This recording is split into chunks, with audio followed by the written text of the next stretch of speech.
오늘은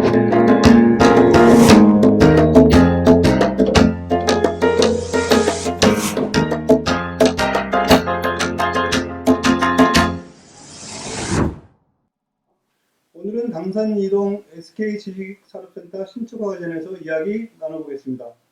영등포구는 지난해 7월 건축위원회 심의를 열고 영등포구 당산 이동 이하산업부지에 20층 규모의 SK지식산업센터 신축안을 통과시켰습니다.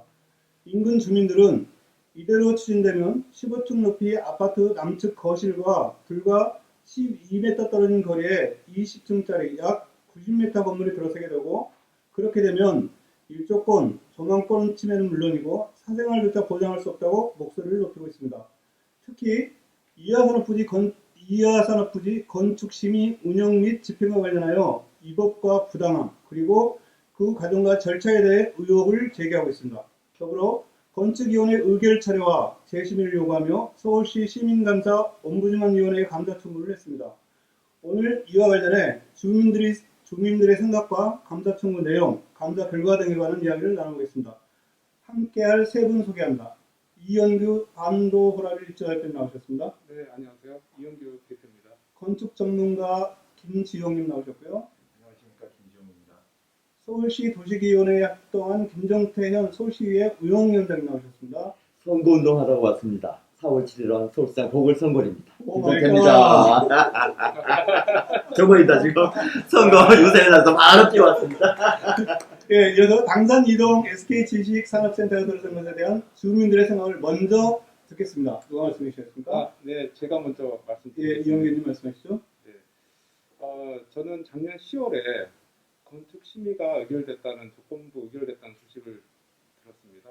그래서 그 다음에 주민들 어르신부터 아주머니 그리고 젊은 사람들 다 의견을 들어봤는데, 특히 어르신들은 거의 지금 저희가 2002년에 준공이 됐습니다. 그래서 19년 동안 잘 살아오셨는데 갑자기 이제 우리 아파트에서 코앞에 이렇게 들어선다고 하니까 어떻게 살아야 되냐, 딴 데 이사 갈 데도 없고, 그러시고 아주머니들은 햇빛이 그냥 한 겨울에도 거실 깊숙하게 들어오는데 빨래도 널고 그리고 애들이랑 뭐 얘기도 하고 동화책도 읽고 그랬었는데 그 즐거움마저 없어진다, 이제 그런 얘기도 많고요. 그래서 좀 사람들이 다 우울증에 좀 시달리는 것 같고 저도 마찬가지입니다. 우울증이라는 게 구체적으로 어떤 형태입니까? 좀 약간 의기소침해지고 적극적인 사람이 조금 부정적이 되고 그런 생각이 사로잡혀 있습니다. 네, 말씀해 주세요. 네. 그러다 보니까 잠자가도 저는 가끔씩 악몽 도 꾸고요. 그러니까 막 앞에 그냥 큰 그러니까 절벽 같은 데서 갑자기 뚝 떨어지는 느낌도 들고 그런 것도 많이 좀 시달렸습니다. 그런데 저도 좀 우리 아파트다 보니까 그 일조권뿐만 아니라 이런 발 앞에 들어서게 되면 아파트가 아니라 그러면은 그 소음, 빛공해 뭐 그런 것도 있다 보니까 그런 어떻게 되냐면 호프집이나 아니면은 음식점 그러면 저녁 10시, 11시도 문을 열게 되는데 그러면 이제 밤에도 10시, 11시면 애들은 자야 되는데 암막 같은 치고 살아야 되거나 그러면 거의 반지하도 다름없는. 자, 그런 문제가 네. 어디서부터 생기는 거죠? 무엇 때문에 이런 상황이 온다는 걸 다시 한번 설명해 주시겠습니까? 그러니까 저희 아파트 앞에 3배, 우리 아파트가 한 30m 정도 되거든요. 근데 이게 지식산업센터가 아파트 공장이 약 90m 정도 됩니다. 그러다 보면 12m밖에 안 떨어져 있으니까 이 정도 선에서 이렇게 해서 햇빛이 이쪽으로 들어야 돼요. 저희 정남향 쪽이거든요. 그러다 보니 햇빛을 아예 못 받게 되는 상황입니다. 그러다 보니 이제 저도 공부를 좀 하게 됐습니다. 일조권하고 사생활 침해, 빛소음공해 되다 보면 이게 건강권하고도 연관이 있더라고요. 그렇지. 우울증부터 네, 시작해서 네. 빛을 많이 못 보는 네. 사람들이. 그래서 법원 판례나 이런 거 보면 수의사들한테 있는데 하루에 4시간, 총 연속 2시간은 돼야 사람답게 산다. 건강하게 살 수 있다. 뭐 그렇게 해서 저희 주민들은 바라보는 게 뭐냐면 가구부터 벌써 한 19년 동안 살아온 분도 있고 저는 12년 됐거든요. 그렇게 살아왔던 터전에서 사람답게 건강하게 살고 싶다는 그런 의견이 있을 뿐입니다. 지금까지 살아온 삶의 터전에서 계속 살게 해달라. 그렇죠. 그런 취지잖아요. 네. 계속 살기 위해서 구청과 그동안 어떤 내용들을 협의하고 그다음에 이런 과정들에 대한 설명 조금 더 해주시겠습니까? 네, 그 작년에 7월 22일 날 건축 심의 결과를 저희가 10월 달에 접했고요. 그러다 보니 이런 어떤 그 건축 설계가 어떻게 될 것이다 간략하게 저희들이 접했습니다. 그러니까 주민들하고 하다 보니 아 이대로는 큰일 나겠다. 어떻게 이렇게 30년 동안 그냥 공장 부지로 있다가 이렇게 들어올 수가 있었을까? 그렇게 공장 부지는 이하산업 부지. 네 맞습니다. 네, 맞습니다. 그래서 그 구청에 가서도 문의도 해보고 정보공유 요청도 하고 이대로는 안 된다 싶어서 아주머니들은 피켓도 가서 시위도 하고 그렇게 해왔는데 이제 저희들로서는 전문가도 다 아니고 하다 보니까 막막하기만 하고 답답해서 실정이었죠. 그 오늘 건축 전문가이시죠 김지영님 나와 계시는데 우리 이영기님에 대한 의견에 대해서 혹시 덧붙일 말씀 있으면 해주시겠습니까? 일단 도표로 보여드릴 것과 그다음에 여기 이미지 사진을 먼저 붙여주시겠습니까? 이제 여기가 저희 아파트와 옆 단지고요. 이 네 동이 새로 들어올 아파트형 공장입니다. 여기 보시면은 12m 거리입니다. 좁은 구간이. 실제 이렇게 굉장히 좁은 상태로 지어진 다음에 유지가 될 상황이라 많이 심각한 상황이고요. 그 다음에 이 도표 쪽을 이제 비춰주시겠습니까? 네, 저는 인접아파트 주민이자 건축사무소를 운영하고 있는 건축사입니다. 구청이 개발지 주변 여건이나 서울시 상위 계획을 고려하지 않고 행정 처리한다면 지자체 행정기관의 존재 이유가 무엇일까요? 저는 영등포구가 행정기관의 역할을 포기하지 않길 바랍니다.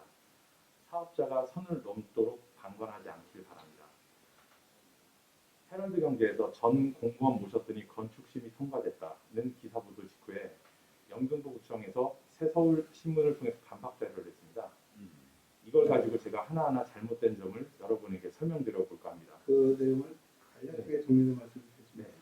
첫 번째는 그 건축심의 의결에 대해서 그 적법 여부를 저희가 민원 전문의를 열어달라고 했었고 2차례 심의했었으나 지적사항이 없었다고 주장을 하셨고요. 네, 저도 여기 주민 자격으로 참관했었는데 위원장님이랑 위원들이 구청 입장을 대변하고 옹호하는 분위기가 조성이 됐기 때문에 많이 이해가 안 됐었습니다. 근데 며칠 전에 이유를 알 수 있었고요. 건축 민원 전문회 위원장님이 여기 보시면은 여기 저희 때문에 일어난 심의의 위원장님이 이전에 문제 생겼던 심의위원으로 참석을 하셨던 분입니다. 그 작년에 7월 22일을 말씀하시는 거죠? 네. 그러면 본인이 참석했던 건축 심의를 방어하는 자리를 구청에서 마련하신 거죠. 그리고 다른 심의위원 중에 한 분은 20년 10월 서울시 착공수 4위의 건축사 사무소에서 나오셨고요. 그 정도 인허가 횟수가 많다면 구청이랑 척지기가 쉽지 않습니다. 네. 건축 심의가 잘못되었는지 가리는 민원 전문위원회의 공정성이 의심되는데 지적사항이 없었으니 건축 심의에 문제가 없다는 구청의 논리가 맞을까요? 네, 두 번째입니다.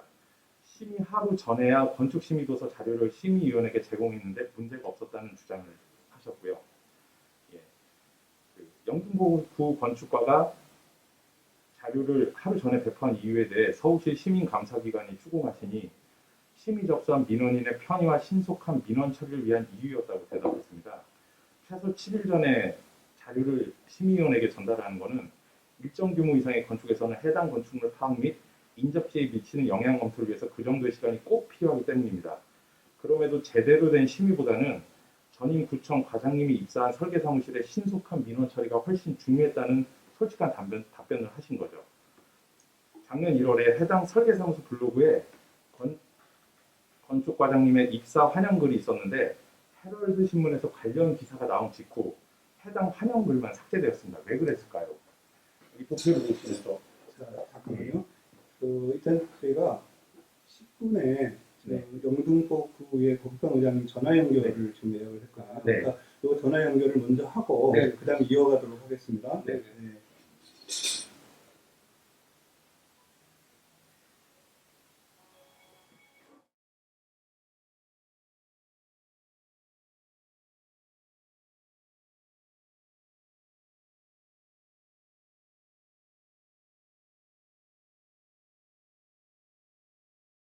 예, 반갑습니다. 네. 네. 지금은 영등포시 유튜브 생방송 중이고요. 아, 예. 예. 먼저 그 의장님 1월 8일 날 영등포 네. 그 의회에 가서 그 면담을 했던 반도우라빌 아파트 이용규 입주자 대표님 나와 계십니다. 일단 간단하게 인사 나누시죠. 안녕하세요, 네. 부의장님. 안녕하세요, 대표님. 네. 예, 그 네. 지역 또 주민들을 또 대표하셔가지고 네, 또 많은 또 일해주셔서 감사드립니다. 네, 감사합니다, 부의장님. 네. 네, 자, 인사는 이렇게 여기서 저기 하시고요. 의장님 그 3월 26일 영등포 구의회에서 지방자치벌 30주년 기념행사 개최하셨죠? 네네. 네, 지방자치벌 30주년을 맞이하는 의장님의 소회를 좀 말씀해 주시겠습니까? 네. 예, 우리 지방자치가 이제 1991년 3월 26일 날 지방자치가 이제 부활됐잖아요. 네, 그래서 이제 벌써 이제 30년 세월이 흐르면서 지금의 이제 지방자치 제도가 정립되기까지는 정말 많은 험난한 길을 이렇게 걸어왔다고 생각됩니다. 네, 우리나라 이제 지방자치 제도가 이제 1949년 또 지방자치법이 제정된 뒤 또 한국전쟁이 통해서 또 52년 시읍면의회 의원선거 및 또 시도의회 의원선거를 시행하면서 네, 지방자치 제도가 처음으로 시작됐다고 저는 알고 있습니다. 네, 네. 근데 이제 1960년 또 4.19 혁명 이후에 또 기초단체장과 광역단체장을 우리 주민이 직접 선출하도록 네. 지방자치법이 이제 바뀌셨잖아요. 네. 불행하게도 이제 그 이듬해인 1961년 5.16 군사정변으로 네. 또 지방의회가 이제 강제 해산되면서 정말 이거 30년 동안이나 잠정 중단되는 또 아픔을 겪었다고 생각합니다. 네, 그렇죠. 1991년도에 시범 기초로 다시 부활했으니까요. 네네네. 네. 그래서 이제 91년도 이제 시군구의회 또 시도의회 선거가 이제 시작되면서 오늘의 이제 지방자치 제도가 부활하게 이른 것 같습니다. 네, 네. 우리 이제 영등포 구의회도 91년 3월 26일 날 기초 지방의회 선거를 시작으로 해서 네. 제1대 영등포 구의회가 이제 출범하게 되어 있는데요. 네, 네. 그 당시에는 이제 1대가 이제 33명, 또 2대 때는 이제 32명, 네. 3대가 이제 23명, 네. 4대가 이제 21명, 네. 이제 5대부터 지금의 이제 8대 이르기까지는 네. 17명의 의원으로 이렇게 구성이 됐었습니다. 네. 네. 예. 그래서 흔히들 이제 우리 그 기초의회를 또 지방자치를 풀뿌리 민주주의라고 이렇게 얘기를 많이 하지요. 네. 예. 그 이면에는 보면 이제 뭐 풀을 뽑아 보면은 뭐 잔뿌리가 이렇게 많이 이렇게 묻어 나오잖아요. 네. 이 뿌리들이 또 물과 양분을 흡수해서 식물을 성장하게 하는 이 큰 원동력이 되지 않나 생각을 합니다. 풀뿌리 민주주의를 말씀하시는 거군요. 예. 그래서 이제 우리 지방의회도 지역사회 주민들이 문제를 스스로 결정하고 시행하는 이런 과정을 주도적으로 네. 처리하는 과정이라고 보면은 네. 그래서 우리 민주주의의 풀뿌리가 기초의회가 아닌가 이렇게 생각이 되고요. 네. 정말 지난 그 30년 동안 우리 민주주의와 또 지방자치를 열망하는 주민들 또 선배 의원들의 많은 또 노력과 희생으로 네. 지금의 이제 민주주의와 지방자치가 그나마 이제 또 토대가 잘 또 만들어져 가고 있다고 생각을 합니다. 네. 그 의장님, 예예. 그 일단 뭐 지방자치벌 30주년과 관련한 소회는 이제 잘 들었고요. 혹시 그 저 영등포 구의 운영에 대한 방향을 짧게 소개해 주시겠습니까? 네네. 그래서 저희 할 때 우리 영등포 구의회에서도 뭐 1대부터 지금까지 이어왔던 모든 과정을 또 진일보하는 그런 네. 과정으로 네. 운영 활동을 또 해야 되겠다는 또 마음가짐을 가지고 네. 다시 한번 다지는 계기가 엊그제 이제 실시간 결의문을 낭독하게 돼 있었고요. 네. 저희는 그래서 이번 후반기에는 의정발전연구회와 환경문제연구회의 연구단체를 두 개를 또 자의적인 또 참여 화면 속에서 발족해서 네. 활동을 하고 있습니다. 네네. 또한 이제 구의 전체적인 어떤 상황에서는 또 청년과 성인지 교육의 역량 강화를 위해서 네. 일부 강사 초청도 하고 앞으로도 더 초청할 계획도 가지고 있다는 말씀을 드리고요. 네네.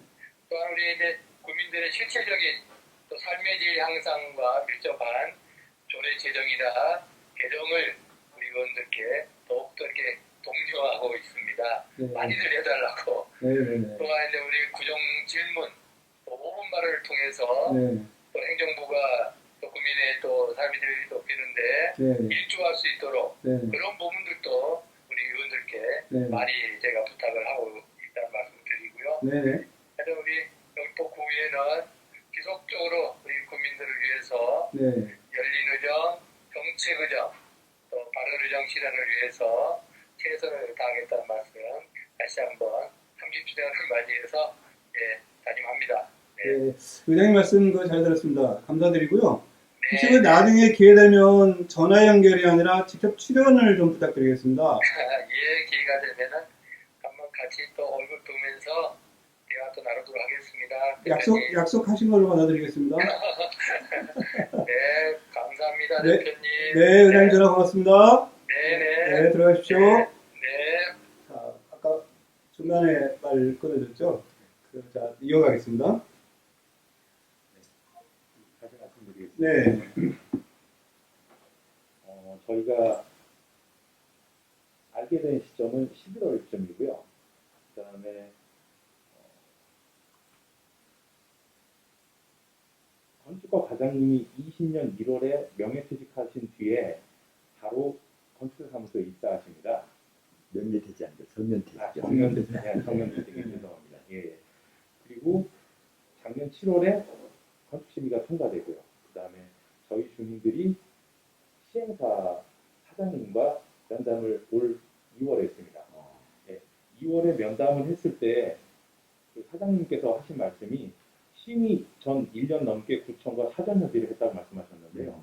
그러면 심의 시점이 7월이기 때문에 1년 전이면 작년 7월 정도부터는 건축설계 사전 협의를 이미 하신 겁니다. 그러면 과장님이 관두시기 전부터 해당 프로젝트의 존재를 알고 계셨다는 거기 때문에 그 상황에서 설계사무실로 입사하신 뒤 심의를 받게 된 거죠. 네. 그다음 세 번째 구청에 대한 반박 자료고요. 설계사무소에서 인근 아파트의 근접한 동의 높이만 누락시킨 배치도로 심의 접수를 하였고 주민들이 일조 피해를 확인하기 위해 정보 공개 청구를 했었는데 구청이 같은 배치도 단 한 장만 주민에게 전달했었습니다. 그리고 배치도는 시설물 위치를 나타내기 때문에 위치나 높이와 층수를 표기하지 않는다고 주장했는데요. 한 대지에 한 동이 아닌 두 동 이상을 건축하는 경우에는 배치도에서 필히 최고 높이나 층수를 기입하는 게 건축설계 전문가들 상식입니다. 한 장으로 범위와 높이까지 입체적인 규모를 한눈에 익히게 하는 거고 그만큼 중요하기 때문에 도면의 가장 앞쪽에 위치합니다. 100번 양보해서 구청 주장이 맞다고 쳐도 왜 인근 공동주택과 가까운 동에 층수는 늘어가고 먼 동의 층수만 적었다는 거는 말이 안 되는 거죠. 다 적지 말았어야 되는 겁니다. 그리고 제가 건축설계 24년 차인데 이 정도로 선택적 층수 표기를 한 배치도는 처음 봤습니다. 그리고 이 배치도를 포함한 심의 도서가 심의위원들에게 심의 하루 전에 제공됐는데 이 상태에서 배치도도 이렇게 부실하게 층수 표시가 됐다면 인접 아파트에 대한 영향을 심의위원들이 과연 충분히 고려를 할 수 있었을까 하는 생각이 듭니다. 네. 문제점을 이제 지적을 해주셨고요. 자, 그런 문제점 때문에 지금 주민들이 겪는 고충 같은 것들 다시 한번 짚어볼까요? 일반적이지 않은 그런 심의를 통과해서 무리한 그러니까 선을 넘는 안이 시행사로부터 나와서 심의를 통과했습니다. 이대로 지어진다면은 딴 데서 절대 볼 수 없는 심각한 상황에 저희 주거권이 직면하게 됩니다. 그러면 영등포구가 행정기관으로서의 제 역할을 하지 못했다는 의미입니까? 네, 맞습니다. 저는 시행사에서 선을 넘도록 방조했다고 생각합니다. 자, 저기 우리 김정태 운영위원장님 도시계획위원으로 합성하셨잖아요. 네. 지금 두 분 말씀에 대해서 혹시 첨언이나 부언이나 혹시 더 설명이 필요한 부분이 있으면 말씀을 좀 해주시겠습니까? 좀 제가 이제 서울시 건축위원회 위원으로 4년 동안 일해본 경험을 가지고 네, 좀 제대로 좀 설명을 해야 될 것 같습니다. 네. 먼저 오랫동안 정말 오랫동안 고생하신 우리 당산 이동의 우리 성원 아파트 그리고 우리 반도거라빌 우리 입주민들에게 저도 주민의 대표한 사람으로서 정말 죄송스럽게 생각을 하고요. 또 제 지역구이고 제 지역입니다만 우리 영등포구청의 그 안일한 행정 그리고 부실한 우리 건축 심의 과정을 보고 저도 함께 분노를 하고 있습니다. 저는 이 얘기를 언제 들었냐면 이제 심의가 끝나고 8월 초에 오늘 안에서 강은택이라는 우리 반도거라빌의 입주민인데 그분도 이제 도시계획 전문가인데 그분이 이메일을 하나 보내셨어요. 이랬다고. 저는 깜짝 놀랐습니다. 건축물은 내 거지만 건축 행위는 우리 모두의 것입니다. 우리 사회 공유 자산이거든요. 그래서 우리 대한민국과 전 세계 모든 국가가 건축물을 짓기 위해서는 건축 심의를 합니다. 도시계획을 짜기 위해서는 도시계획 심의도 하고요. 서울시에서는 이렇게 합니다. 연면적이 8만 제곱미터가 넘거나 높이가 50평이 넘게 되면 무조건 서울시가 심의를 하고요. 그 이하 것은 자치구에서 임을 하게 됩니다. 지금 문제가 되는 우리 당산이동 SK 지식산업센터는 그 연면적만 해도 8만 5천 제곱미터, 굉장히 대규모 사업입니다. 그 건축위원회를 하는 것은 건축위원회는 물론 우리 영등포구청 공무원도 포함되고요. 주로 민간인들이 구성이 되고 거기에 우리 영등포 구의원도 한 분이 참가를 하게끔 되어 있습니다. 그 민간인들이 참가한 거는 가장 전문적인 요건 속에서 문제 행위를 그 건축 계획이 맞는가 아닌가를 살펴보기 위해서 하는 거거든요. 그리고 그 살펴보기 위해서 하는데 사실 그 과정은 매우 부실했습니다. 뭐 이따 얘기 나오겠습니다만 그래서 주민들께서 참다 못해서 주민감사 청구를 한 걸 했고요. 또 하나 내용을 보면 우리 영등포 지역은 대부분이 중공업 지역입니다. 중공업 지역에서 가장 문제점이 바로 용도 혼재라는 거죠.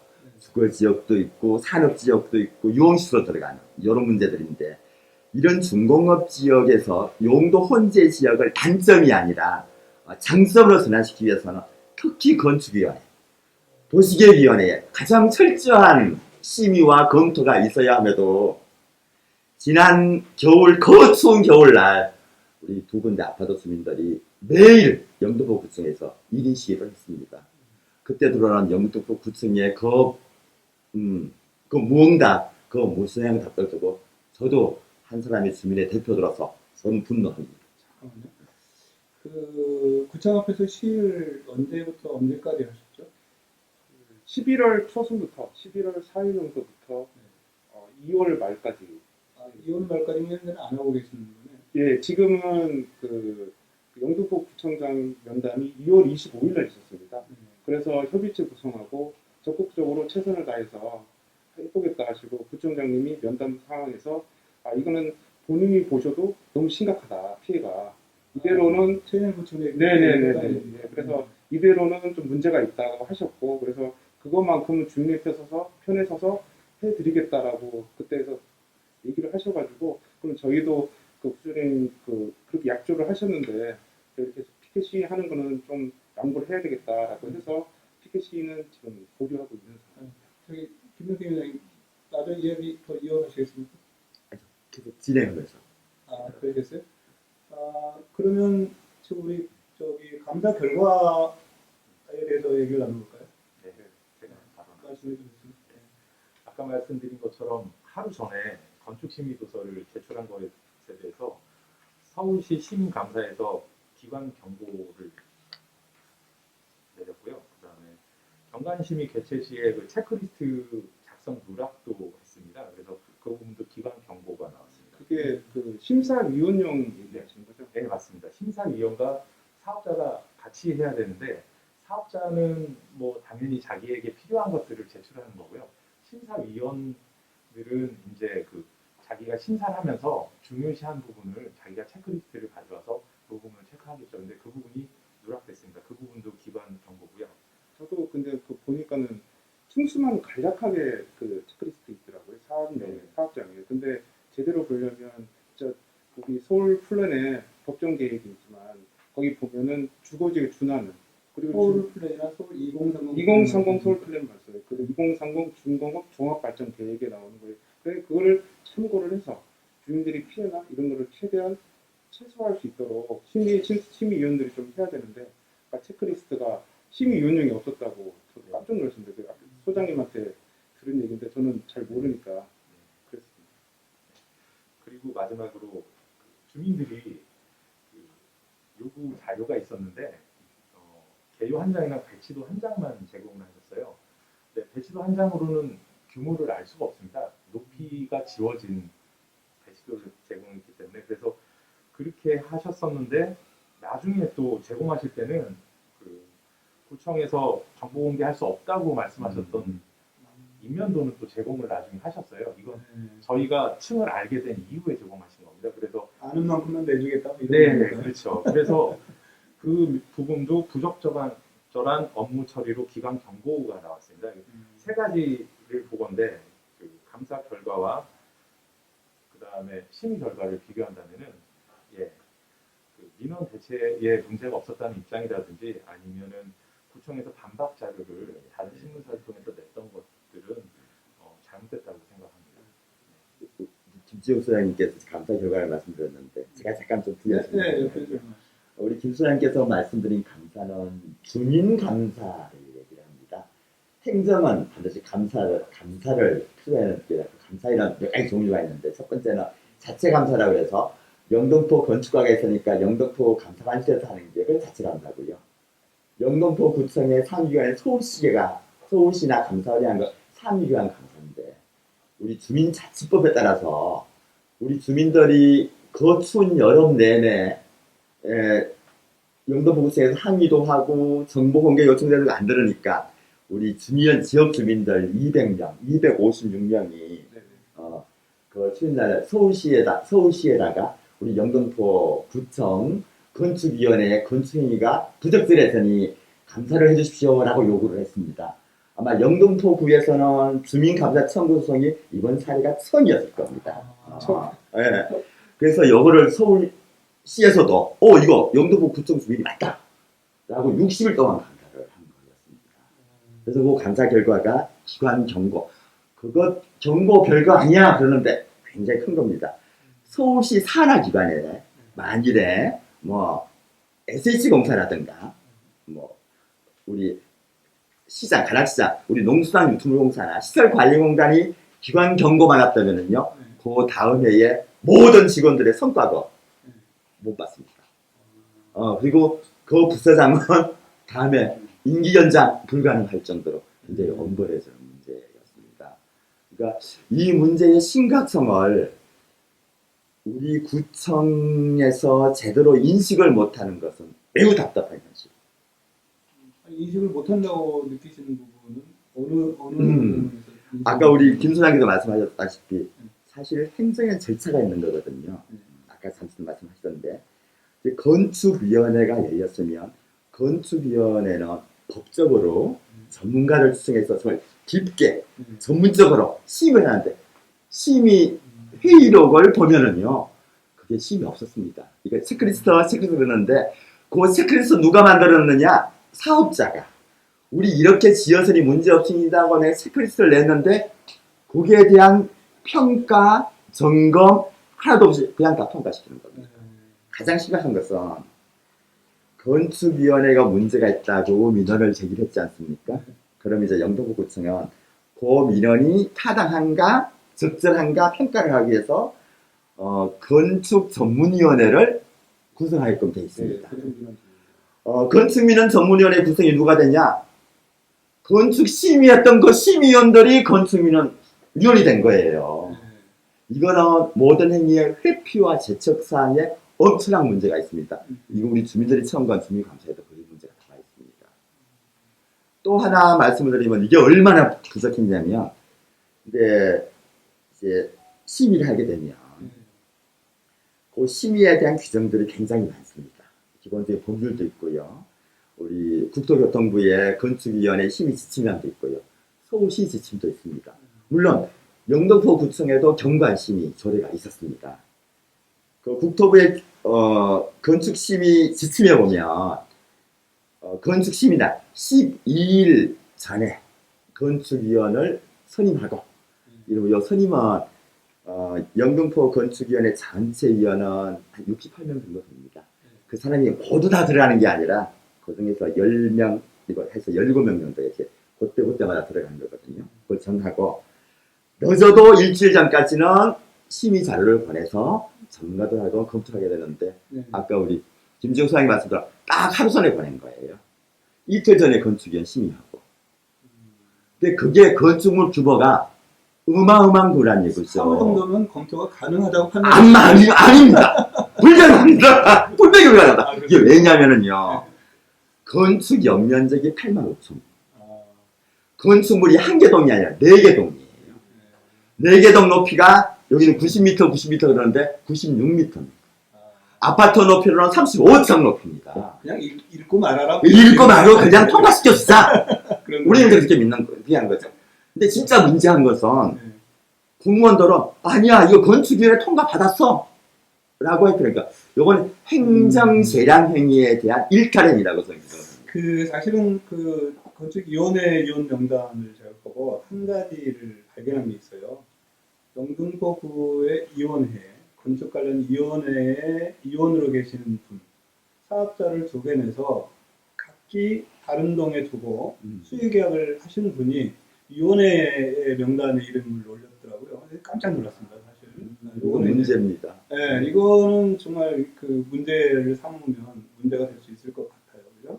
실은 이제 민주주의라는 것은 이제 권한이 주어지면 반드시 책임이 있어야 되는 거죠. 그리고 권력이 줘야 되는 그래도 의무상도 있어야 되는 거고요. 우리 뭐 서울시도 마찬가지고 국가에도 건축위원회가 있습니다. 영등포구청은 지물체적으로 영등포구 시민인데, 사실 건축위원, 도시계획위원들은 막강한 주민의 재산권과 우리 공동의 전체의 문제를 경관이랑 그 경관 침해 때문에 양 주민들이 모든 입주민들이 지금 우울증에 빠져 있다는 거 아닙니까? 일조권이 동지를 기준으로서 하루에 2시간인데 동지를 기준으로서 1시간도 안 들어가는 층도 있다는 거예요. 그 2시간 조금 넘어서 또 피해가는 것도 있다는 거예요. 그렇습니다. 근데 그러한 권한을 주었고 그런 거를 주었으면 그에 대한 분명히 책임감이 있어야 되는 거거든요. 요건 이제 저희들이 해야 될 일인데, 뭐 지금 서울 영등포구청은 건축과 관련된 조례는 없고 경관 조례만 있더라고요. 서울시 영등포구청은 건축 조례가 없으니 서울시 건축 조례를 인용을 하게끔 되는데 따라야 되는데, 저는 이제 바로 이 우리 반도 보라빌 우리 성원 아파트 입주민들의 고통을 받고 있는 근본적인 혜택 자체는 결국 저희 우리 선출직 우리 지방 의원들이 해결해야 된다. 저는 아마 조례 개정을 해서 그의 권한 못지않게 의무와 책임도 부여해야 된다고 생각합니다. 그렇게 할 계획입니다. 서울시 의회나 영등포구 의회에서는 이걸 조례로 이제 어떤 형태든 방침을 만드는 것이고요. 그다음에 여기 나와 계신 2분은 자 지금까지 이런 문제가 있었고 이렇게 왔는데 그럼 앞으로 어떻게 이 문제를 풀어가고 대응해 나갈 것인지에 대한 것을 좀 들어보죠. 누가 말씀드리겠습니다. 제가 말씀드리겠습니다. 서울시 그 주민감사 결과를 토대로 보면 막대한 일조권 피해도 있고 사생활 침해, 빚공해, 진짜 기본적으로 살 권리가 침해가다는 보는데, 아까 전에 위원장님 말씀하시고 선생님 말씀하신 수인 한도가 법원 판례가 하루에 총 4시간 그리고 연속 2시간이 지켜져야 사람답게 살 수 있다. 우울증 없이. 그러니까 이거에 대해서 공고 1번에 나온 것처럼 영등포구청이 시행사, 건축사에 적극적으로 요구하고 그에 대한 대응 방안, 뭐 건축 설계 변경이 됐던 어떤 방식이 됐던 저는 전문가는 잘 모르지만 돼서 그 변경을 진행하고 주민들이 이에 동의가 되면 그때 건축 허가를 하는 방향으로 되고, 그렇지 않으면 영등포구청에는 정말 조정 중재하는 역할을 제대로 가지고 주민들의 편에 서서 해야 되지 않을까 싶습니다. 저희가 어디다가 하소연 하겠습니까? 구의하지 않겠습니까? 앞으로 주민들의 동의를 얻고 건축 허가를 내줬으면 좋겠다 이런 취지의 말씀. 저희는 무조건 건축하지 말라고 하지 않습니다. 그리고 금전적인 보상 1절도 한 번도 얘기한 적이 없습니다. 그냥 지금 있는 그대로 저희들이 그 인간들이 살 권리, 건강하게, 건강권, 그다음에 일조권을 그래도 보장해 주신다면 저희들은 바랄 게 더 없습니다. 자, 오늘 혹시 더 하실 말씀 있으세요? 하실 말 많으실 텐데. 못해서 아쉬운 점이 있다는 핵심으로 해서 한 2분 정도만 더 한번 해보세요. 하시기 전에 이 주민대표들 굉장히 전문가 그룹들이 많으시더라고요. 네. 보통 뭐 새벽 2시, 3시까지 우리 김소장 건축사무실 모여서 함께 공부하고 노래하고 있었던. 우리 김정태 위원장님 마무리 발언으로 하시라고 하셨는데 미리 치고 나오셨어요. 우리 전문가분들 영구구청에게 주민편을 들어달라는 부탁에 앞서 건축 과정이 이직한 설계사나 시행사 편을 들지 말아달라는 부탁을 먼저 드리고 싶습니다. 네, 저희 입장도 좀 많이 고려를 해주셔서 주민들이 어떻게 살 것인지 고려를 해주시고 역할을 다 해주셨으면 좋겠습니다. 이상입니다. 이제 우리 김정태 위원장님 이제 마무리 발언으로 정리를 좀 해주시죠. 이 문제는 우리 중공업 지역인 우리 영등포구 입장에서는 지금 비단 우리 반도보라빌 아파트나 성원아파트 주민들이 겪는 고통의 문제가 아니고요.